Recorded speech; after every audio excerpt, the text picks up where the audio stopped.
Brian Daboll's exit from the New York Giants didn't come with fireworks. It came with a whisper that turned into a story. The coach who once looked like the architect of a franchise turnaround is gone. And a player told ESPN that Daboll exploded and threatened to take play calling away from offensive coordinator Mike Kafka weeks before ownership pulled the plug. Reuters. He wasn't fired for one blown call or one bad quarter. This was cumulative. The Giants are 2-8. They've squandered multiple late leads, and the patience that followed a 2022 rebound evaporated into an 11-game losing streak across 2023-24 and a season that never found traction in 2025. Ownership moved decisively Monday. Daboll relieved of duties, Mike Kafka elevated to interim head coach, and Joe Schoen left to run the search for the next long-term hire. Reuters. The threat detail is the kind of locker room color that changes perceptions fast. ESPN reported that an anonymous player recalled a moment after a crucial drop, tight end Theo Johnson's third down miscue against the Philadelphia Eagles, when Daboll purportedly warned Kafka he could strip him of play calling responsibilities. That detail matters because Daboll had already taken play calling from Kafka at times in 2023 and assumed it full-time for 2024. The report framed the threat as not just a heat-of-the-moment exchange, but as evidence of an internal trust fracture. ESPN.com. The Giants' ownership, however, did not paint the breakup as purely personal theater. In a brief statement, John Mara and Steve Tisch cited results and the direction of our franchise as the reason for the change, while praising Daboll's contributions and keeping general manager Joe Schoen in place to lead football operations. That's a classic front office message. Don't burn bridges, but signal a new chapter.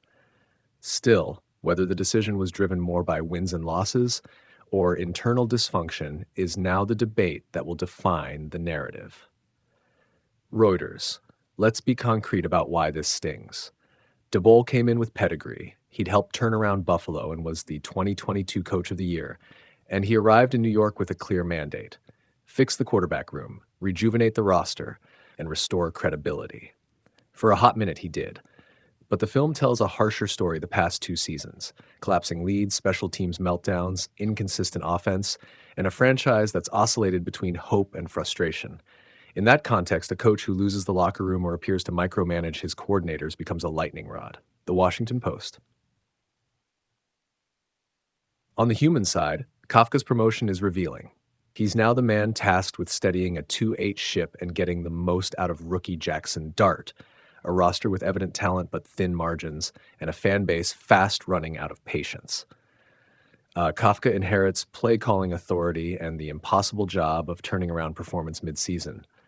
Not a job you take when you expect things to be smooth. The optics of promoting the coordinator who was allegedly in Daboll's crosshairs make for a messy postscript. Giants.com accountability will be the currency in New York from here on out. Ownership has punted the wait longer argument and signaled a reset. For players and assistants, that means either buy in fast or become part of the next staff's cleanup.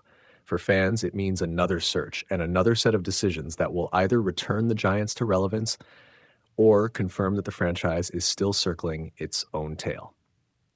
Reuters, coaching firings are often messy when reported in real time because the truth sits somewhere between play-by-play frustration and long-term organizational failure. The ESPN detail about the alleged threat won't by itself explain the whole story, but it does reveal the stress points. A coach under pressure, a coordinator who may or may not have felt undermined, and a locker room watching the slow erosion of trust. Whether that anecdote is a symptom or a cause is the kind of question executives will parse in interviews and in film rooms over the next few weeks.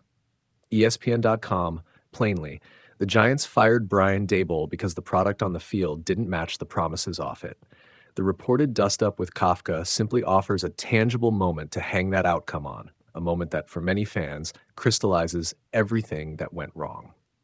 The next chapter starts with Kafka trying to steady the roster and with ownership searching for someone who can fix both the scoreboard and the locker room chemistry.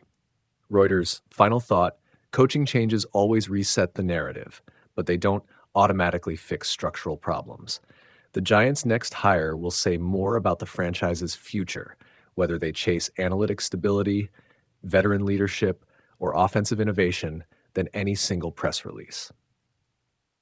Until then, this franchise is in a familiar place, promising in concept, fragile in execution, and about to make another big bet on a big idea. The Washington Post.